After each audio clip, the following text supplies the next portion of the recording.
अच्छा साईं धर्म साहब जेतोणीकि ॿुधण में ई अचे थो त आगा शहबाज़ ख़ान जे ज़्यादातर फ़ैसिलनि जे अंदरि जेका आहे आगा मसीह ख़ान जो जेको आहे उहो अमल दख़ल घणो हूंदो आहे। त तव्हां छा था सम्झो त आगा शहबाज़ ख़ान पंहिंजी मूवमेंट पंहिंजे फ़ैसिले साज़ी में आज़ादु आहे या आगा मसीह ख़ान जी इंटरफेरेंस? माज़ी में जेको तजुर्बो इहो ॿुधाए थो पियो त जेके तव्हांजे जेका ज़िमेदारी खां अलावा जेके पोलिंग स्टेशन्स हुयूं उते बिल्कुलु जेको आहे कंहिं क़िस्म जी का मूवमेंट नज़र न आई हुई ऐं उते वोट बि जेको आहे उहो कास्ट तमामु घटि थियो हुयो। त हिन वक़्तु छा सम्झो था उन शइ खे मद्देनज़र रखंदे कुझु तव्हां थोरो महिरबानी करे इहो थोरो नाज़रीन खे आगाही ॾियो त मदीजी में माज़ी में मिसाल वोट असांजो तक़रीबन टाउन जो केतिरो आहे ऐं केतिरो कंटेस्ट थींदो आहे? कास्ट इलेक्शन हुई उन में ईअं महसूसु थियो त तव्हांजो जेको आहे ज़्यादातर तवजो जेको हूंदो आहे उहो सिर्फ़ु पंहिंजे वार्ड ऐं पंहिंजे पोलिंग ते ई हूंदो आहे, बाक़ी टाउन ते तव्हांजी नज़र एतिरी न हूंदी आहे। उनजी दोस्तो हिन वक़्तु असां सां हितां मदीजी जी मायनाज़ शख़्सियत माहिर क़ानून deputy attorney general of Pakistan advocate Syed Durmohammad Shah साहब जन मौजूदु आहिनि। अचो त साईं जिन सां ॻाल्हि ॿोल कयूं। साईं दुरमोहम्मद शाह साहब, अॼु हिन DM हाउस ते हिकिड़ो सियासी कार्नर गॾिजाणी बि मुनाक़िद थी अव्हांजी मेज़बानी में, छा वजह आहे? ॾिसो, इलेक्शन हाणे मथे ते आहे, 14 डिसंबर ते इलेक्शन आहे ऐं बाक़ी हाणे 20 ॾींहं बचा आहिनि। अॼु पहिरीं गॾिजाणी मां पंहिंजे ॻोठ वारनि खे घुरायो हुउमि, पंहिंजे वार्ड वारनि खे, ॿिया जेके बि वार्ड आहिनि उन्हनि सभिनी दोस्तनि खे घुरायोसीं, मशवरो कयोसीं त कीअं वधि में वधि वोट कास्ट करे सघजनि। छो त इन आम तौर ते जेके बाई इलेक्शन हूंदा आहिनि ऐं ख़ासि तौर ते जेको सीट वरी कंहिंजी फौतगी खां पोइ मिलंदी आहे उन में ईज़ी करे वठंदा आहिनि, पर हिन खे ईज़ी करे असां न वठंदासीं इलेक्शन खे। छो त इलेक्शन खे उअं ई कंदासीं जीअं जनरल इलेक्शन हूंदी आहे, तंहिंजे करे उन जी तयारी बि लाज़मी आहे। छो त हाणे 2-3 इलेक्शन थी गुज़रियूं आहिनि, उन सभिनी ते असांजी नज़र आहे। उन जी जेकी रिज़ल्ट हुयो उहो रिज़ल्ट सां असां तसली बख़्श रिज़ल्ट न हुयो, छो त हिते पॉपुलेशन तमामु घणी आहे, वोटर्स घणा आहिनि, पर वोट कास्ट घटि थियो। उन जी वजूहात सभु साम्हूं रखियूंसीं, पोइ अॼु जी गॾिजाणी उन ते ई हुई। दुरमोहम्मद शाह साहब, तव्हां थोरो महिरबानी करे इहो थोरो नाज़रीन खे आगाही ॾियो त मदीजी में माज़ी में मिसाल वोट असांजो तक़रीबन टाउन जो केतिरो आहे ऐं केतिरो कंटेस्ट थींदो आहे कास्ट जो?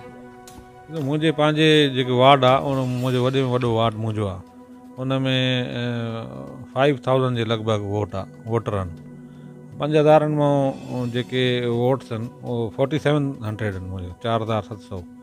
ऐं ईअं ई वरी ॿियनि वार्डनि खे तव्हां मिलायो त मां सम्झा थो 11 खां 12000 वोटर आहिनि जेके इलेक्शन कमीशन ऑफ पाकिस्तान में रजिस्टर्ड आहिनि। पोइ हाणे 12-13 हज़ारनि मां कास्ट हिते तमामु घटि थींदो आहे। कास्टिंग जे हिसाब सां हिते वोट कास्ट थींदो आहे 5 खां 6 हज़ार, ऐं ईअं सम्झो 50%, 45 to 50% वोट कास्ट थींदो आहे इहो। अच्छा साईं दुरमोहम्मद शाह साहब, माज़ी में जेका गुज़िरियल इलेक्शन हुई उन में ईअं महसूसु थियो त तव्हांजो जेको आहे ज़्यादातर तवजो जेको हूंदो आहे उहो सिर्फ़ु पंहिंजे वार्ड ऐं पंहिंजे पोलिंग ते ई हूंदो आहे, बाक़ी टाउन ते तव्हांजी नज़र एतिरी न हूंदी आहे, उनजी छा वजह?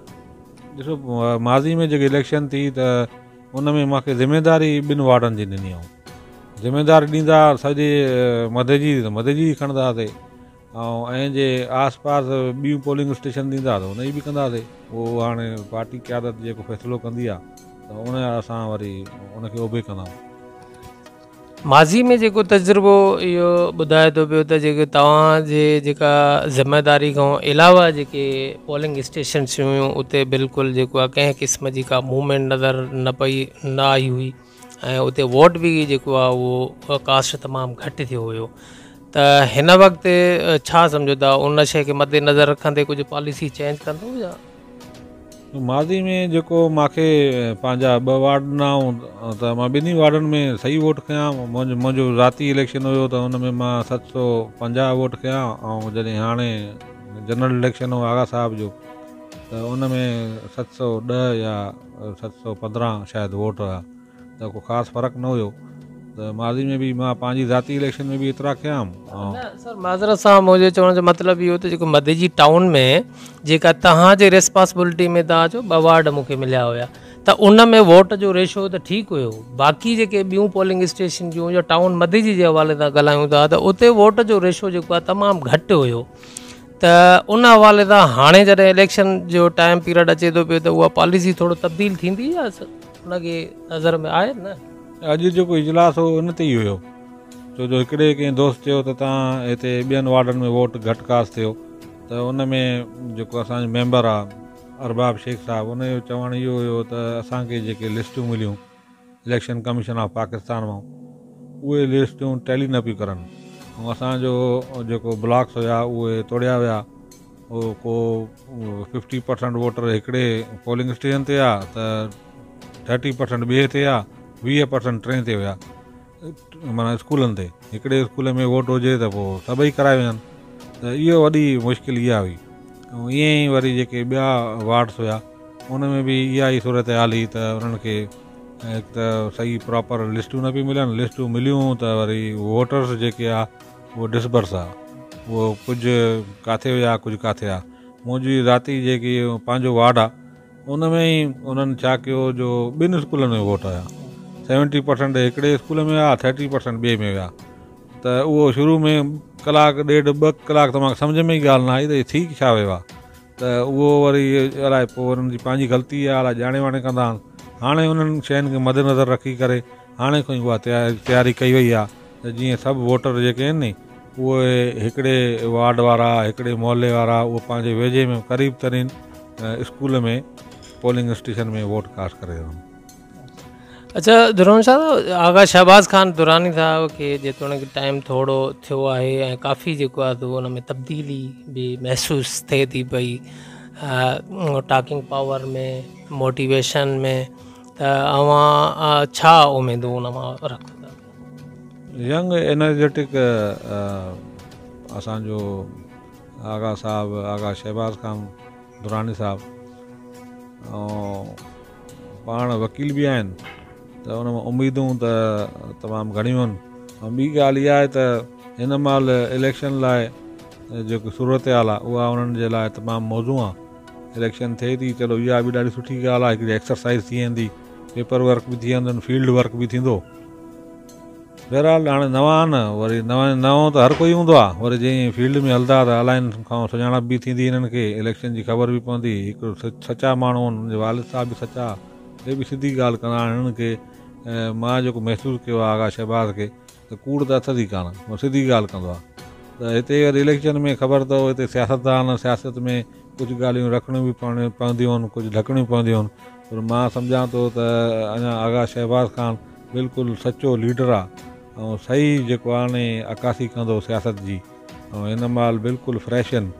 ऐं तव्हां पाण बि मिलिया हूंदव, ॿिया जेके दोस्त मिलंदा, त आगा शहबाज़ खान में का अहिड़ी टेढ़ी ॻाल्हि न आहे, सिधी ॻाल्हि आहे। साईं आगा सिराज खान दुरानी बि बिल्कुलु सिधी ॻाल्हि कंदा, ऐं जेका वरी वक़्त सां गॾु गॾु सियासत में पुराणा थींदा आहिनि त पोइ का ॻाल्हि हेॾो को माना कंहिं हिसाब सां, कंहिं एंगल सां रखणी बि पवंदी आहे।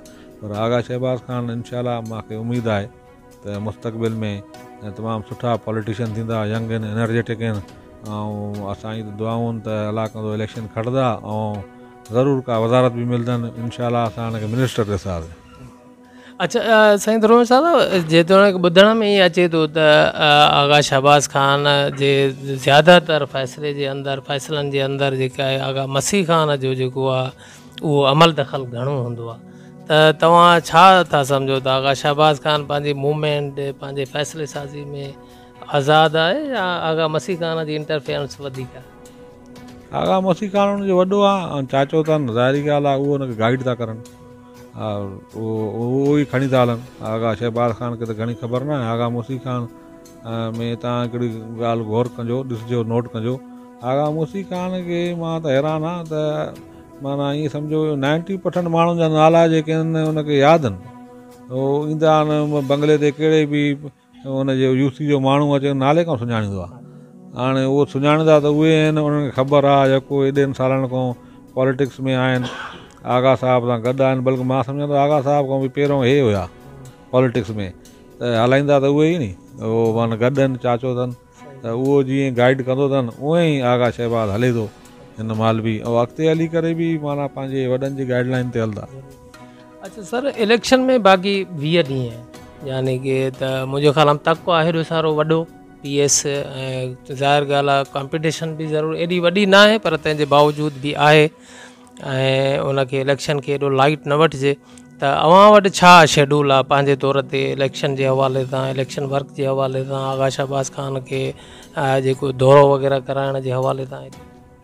मदजी में मां हुन टाइम घुरियो हुउमि 3 ॾींहंनि जो, त असांखे 3 ॾींहं असांखे ॾियो, पर हुननि असांखे 2 ॾींहं ॾिना आहिनि, ऐं 2 ॾींहंनि में असांखे मदजी शहर ऐं फसगिरदाई कवर करणी आहे। हाली त इहा ई असांखे टास्क मिलियल आहे, बाक़ी अॻिते जेको ॾींदा त कढूंदासीं।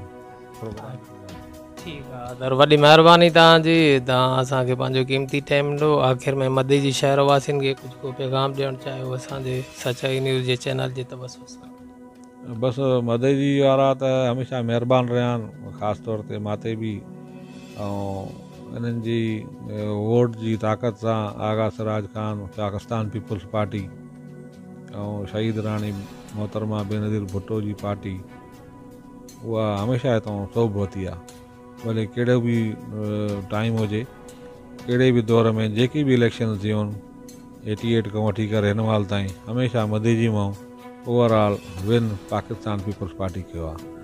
त दोस्तनि खे ऐं शहर वारनि खे इहा ई गुज़ारिश आहे, वधि में वधि जेको आहे वोट कास्ट करनि, ऐं 14 दिसंबर ते सियारो हूंदो ऐं थधि हूंदी, उन हिसाब सां पंहिंजी माना लेडीज़ खे बि ऐं पंहिंजे जेके जेंट्स आहिनि उहे वधि में वधि अचनि ऐं पोलिंग स्टेशन ते वोट कास्ट करणु, आगा शहबाज़ ख़ान दुरानी खे विन कराइनि इलेक्शन।